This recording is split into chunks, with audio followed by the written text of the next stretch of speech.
Morning, ladies and gents. Got a little bit of an unboxing here for something new to South Africa, for those single coil lovers and guys who are wanting something quick and easy to wick up.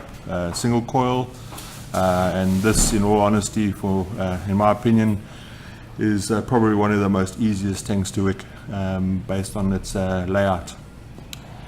So what you get, you obviously get your tank, spare glass, and there's a I don't think there's anything else underneath here. No, wait, yeah, there is. There's your normal stuff, 5-10 pin, extra O-rings, some grub screws, and then your little tri tool with Allen keys and Phillips head screwdriver. But we don't need to worry about that. So we've got top airflow, a fairly wideish bore. It narrows down to a normal, it looks like it goes down to quite a normal size. Bottom airflow, that's on a little notch.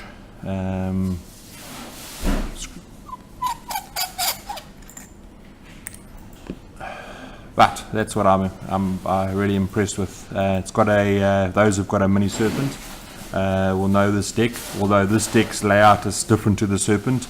If you've watched the serpent 25 review, the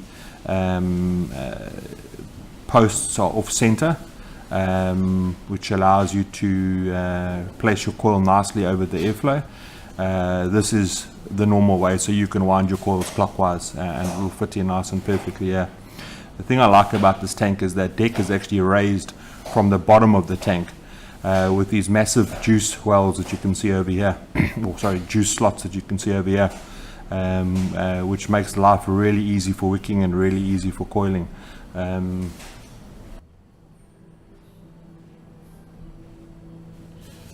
Okay, so you can see what I've done here is I've actually put a coil in this one. I've put a 22 gauge Canthal coil in here, 9 wraps on a 4mm ID, so you can see it can take a fairly large coil.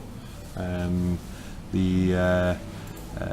think you can even go 4.5mm, and you can get some really nice size Claptons in there, as well as you could get a nice demon wire in there. So from a wicking perspective, get your old trusty cotton bacon out. Simply pull through the cotton. Just remember that it must fit snug in there. It mustn't be able to move freely, and you must be able to move backwards and forwards quite easily through the coil. All that you do is you measure to the bottom of the deck, the base of the tank, okay, not the deck, because obviously the deck's raised. Measure it off, cut off, cut that straight.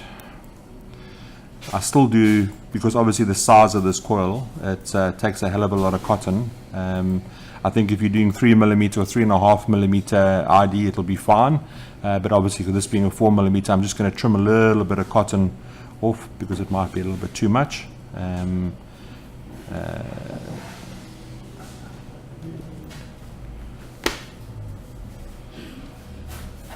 Then all you do is you place your cotton into the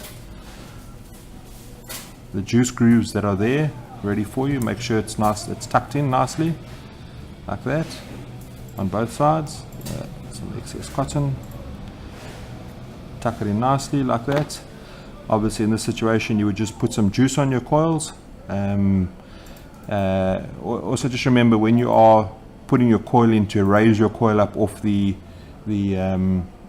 airflow, it just allows more air around the coil, which obviously would improve the flavor on the tank. So once you've put your cotton through, wick it up, put a little bit of juice on there, then screw back down. Now you can see there, it's like an RDTA tank, or similar to an RDTA tank, that the cotton just hangs there nicely in the juice.